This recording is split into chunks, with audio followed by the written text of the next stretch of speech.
Alright people, don't forget to subscribe and hit the bell notification. That way you'll know when I upload the next video and you'll be supporting my channel. Follow me on Twitter. Every time I upload a new video, I'll be tweeting.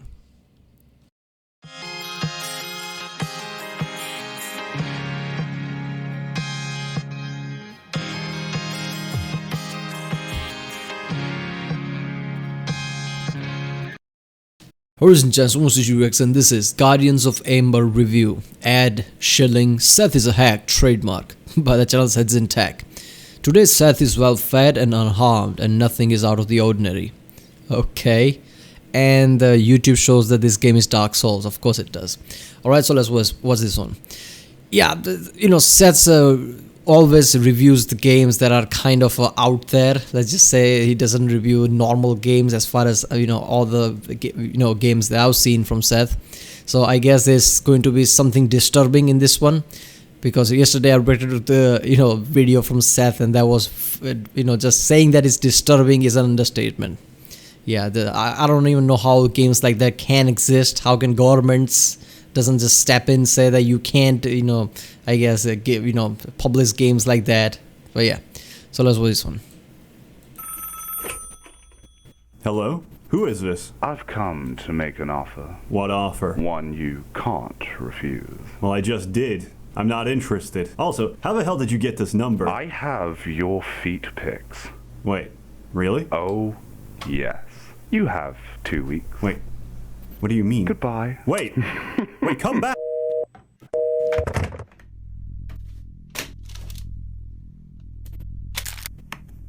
I hope this message finds you well. The pact has been made. Repeat these words to your audience. Play Guardians of Ember, and Sseth will come out of this unharmed. Do not try and find us.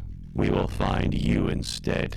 Goodbye. Hey people, Sseth here, and I just want you to know that I'm doing this of my own free will, and I'm in no way, shape, or form being blackmailed by the 14K Triad Syndicate in Hong Kong. Today, I'll be playing a game no one's heard about, Guardians of Ember. Why has no one heard about it? Because we prefer to forget. Guardians of Ember was originally released in 2016 and published by Incel Games Limited, which turned out to be more than just an unfortunate choice of name. Incel Games Limited did a lot of questionable business practices. Gameforge, the German-based publisher of many free-to-play MMOs in Europe, grabbed the Guardians of Ember license off Incel just a year ago, but in doing so, they now have an impossible task in front of them, picking up the pieces and rebranding this PR disaster into a stable product, which is why they've hired me to rescue this sinking ship. And personally, Really? I'm leaving with the women and children. Guardian of Embers, which I'll just Wait a minute, so I guess that's what the joke's about. So the people who made this game, actually reached out to Sseth to promote this game, huh? And that's why there's a link there too. Join Guardians of Ember dot something. Just call Ember from now on, is described as a free-to-slay memorpager and Diablo meets WoW. All I can say is, wow, count me in. As soon as you load into the client, you can tell this game's got all of your typical RPG fanfare. As per industry standards, Ember takes place in a fantasy world loosely based on the territories of Great Britain. Right from the beginning, you're presented with making a character. You can pick between the standard RPG races, the English, the Welsh, the Scottish, and the Irish. Then you have to choose one of the two predefined gender roles on offer, male or female, which are available to all the races, except the Irish, who've undergone a mutation in their X chromosome that has largely removed the male population from their gene pool, replacing them instead with hermaphrodites that don't grow past puberty. I say you can pick a gender for the other races, but between you and me, only a trained anthropologist can tell the difference between a Scottish male and a Scottish... Okay, why add that kind of thing though? The Irish don't go past puberty and they are apparently female. Really? female, which is actually defined by the subtle difference in beard size and body fat ratio, with females typically having much fuller beards and higher adipose content due to their preferred diet of Greg's pasties and sausage rolls. Males, in contrast, are much runtier and more aggressive, as they largely subsist on foraged raspberries and leftovers by the apex female. After that, you have to pick from one of 6 different classes, which can be anything from knight to Dark Knight. The possibilities are endless. There's also these little bars at the bottom to compare their stats. Interestingly, there's a damage bar. The lowest possible value for a damage bar is for the priest, who apparently only does 80% of the damage of any other class. Based on this, I think we can all agree that a priest is absolute trash. I picked something else instead, a ranger. Right off the bat, there's an intense introduction to the game with some beautiful animations. Unfortunately, my computer's integrated NVIDIA G105M processor can't run it on high graphics. So Wait a minute. NVIDIA G105. Okay, why the fuck does he have this? Video's from 2019. Why does he have this kind of weak ass laptop? I mean, I'm pretty sure he has good enough money by now because of this channel, right? Why? M processor can't run it on high graphics, so I can only imagine how beautiful they are on max settings. To summarize the plot, there's goblins invading, and we have to kill them. Although, these goblins don't really look like goblins. They look more like pugs or pit bulls. From what I can gather, the antagonists of this game are pit bull owners, or pit mommies as they're often called. Despite making up 6.5% of a dog population, pit bulls contribute to 66% of total fatalities, and in the world of Ember, they've clearly not been spayed or neutered, leading to a vast overpopulation of pit bullies who are more than happy to maul your infant children, and they will unless we stop them. Okay, so did this developer said that, you know, okay, you can make any type of you know, you can say any type of thing about our game as far as you make it entertaining so people watch it and our game gets, you know, I guess more attention. Because clearly here he doesn't give a shit, right? Obviously, you know, they are not showing pit bulls here, but he just took pit bulls and I guess just ran with it.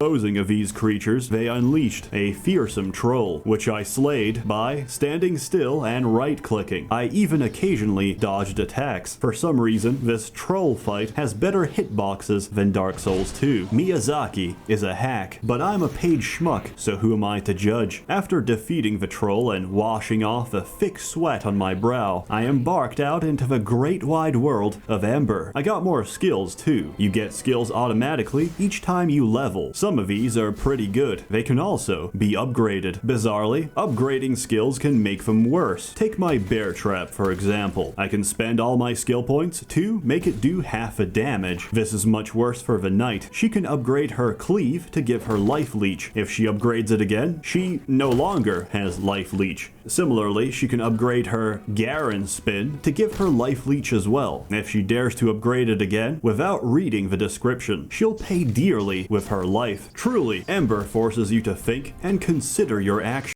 Okay, how the fuck does that work? I mean, I get it, you know, trying to balance something, right? But seriously, how can you make a game and create this kind of a skill tree? And as you progress through the tree, I mean, I get it, like if you remove the life leech, right? You're trying to balance it. But you have to give something that makes it even more better, right? In a certain way, like more damage or something like that. How the fuck do you know, ruin the fucking entire skill? So the first thing that he said about, you know, whatever that thing was with the damage, and now it did the half the damage. Maybe it has a more AOE type of element to it, right? Area damage. So that's why it does half damage. That makes sense. But in this one, no life leech. I mean, what do you get in return?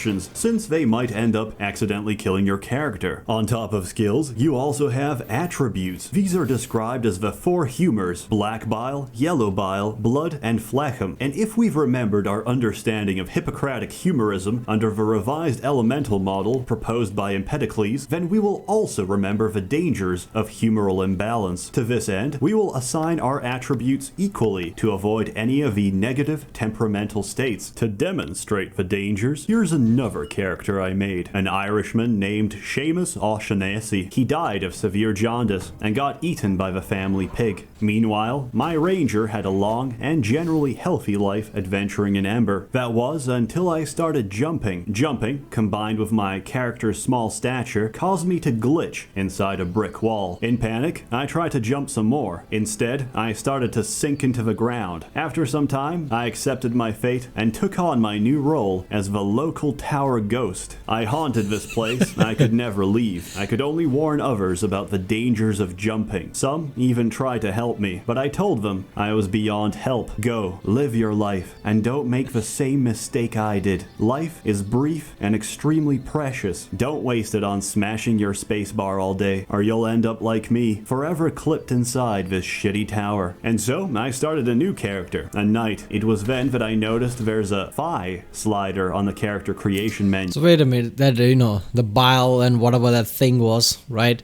So if you don't put enough points in certain things, you could actually get things like jaundice and actually die from a disease, huh? I'm not gonna lie, I like that element actually. That makes it, I guess, more complex. There was also a buttock slider. I set these to max and made my knight as dummy thick as humanly possible, with a curvy case of lordosis to top it off. I feel that me and Runewaker Studios, despite being thousands of miles away from each other, now share a deep spiritual bond, the sort of bond that transcends our differences in race, opinion, and culture, but unites us instead as men who can truly appreciate the ass. One of the best features of Ember, of course, is that it also works in a window, so I can multitask while playing the game. Oh, looks like this guy is winning. Alright, where's that copy pasta? Ember's also got lots of other activities, like fishing, mining, and owning real estate. Mostly, though, you're gonna be killing people and collecting quest XP. So, to fully immerse myself in a world of Ember, I took the time to personally read every single line of dialogue by every NPC, no matter how unimportant they are. It was at this point that I realized that the saddest job in the world isn't being a games journalist, it's being the dialogue writer for an MMO. I'm fairly certain that of the hundreds and thousands of people who've played this game, only 2 of them have actually read the deep backstory and lore of Guardians of Ember. Those 2 people are myself and the writer. This has to change, so let's appreciate. Alright, I wouldn't say the saddest job is, the MMO's writer, because they probably don't put that much effort into it. That's why the writing sucks in the first place. So it's not much of sad, it's less effort compared to the other games.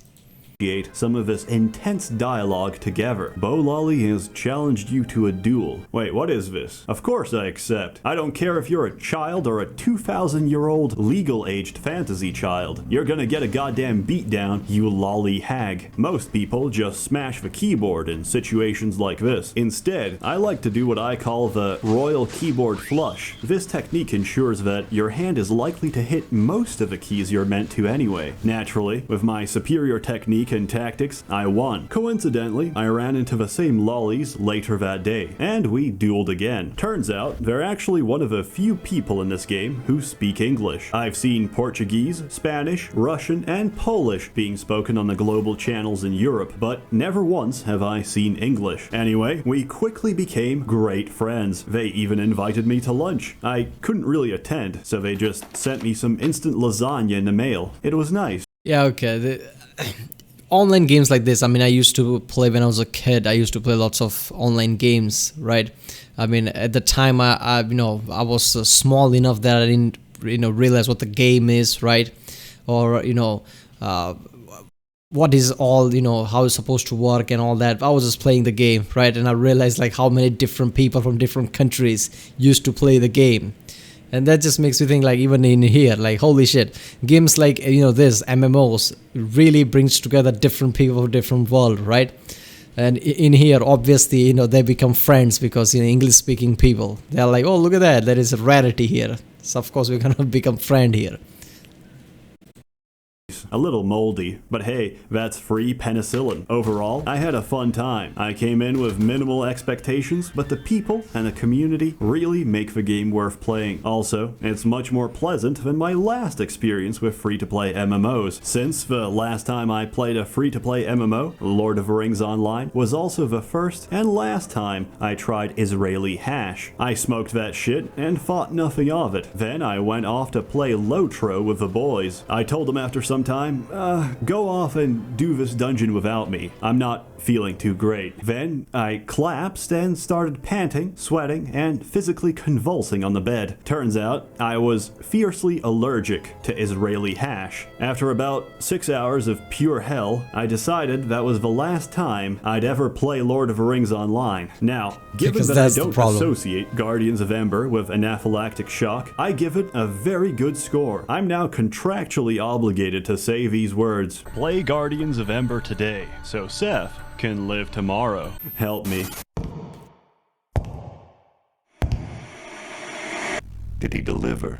As well as can be expected. And the merchants? Displeased. But we got what we came for. Good. Accelerate production of a Model 2. This one's getting defective. As you wish, Chairman. Dismissed. Mebeke. What an expensive mistake you turned out to be. What the fuck? Alright. What I like about Seth and all his videos, that, you know, even when his videos are, I guess, sponsored, right? Like people of Guardians of Ember, you know, ask him to do this for, you know, obviously for publicity. Best thing about it, like, you know, he's not gonna, you know, be a hack like the, you know, the title says. Yeah, he's just gonna make a video the way he does, right? In this video, most of things he said was kind of, you know, shitty and negative in a way. He showed how there is glitches here and there. He was sarcastic somewhere here and there. It was just fucking incredible. And in the end, this video is sponsored. That is awesome. Alright people, that was Guardians of Ember, ad, Shilling, Seth is a hack, by the channel ssethtzeentach. If you like my reaction, don't forget to like and subscribe so I know which type of videos to react to more. Check out the reaction, there's a link in the description, check out the cards, check out the ink cards, and yeah, I'll see you next time.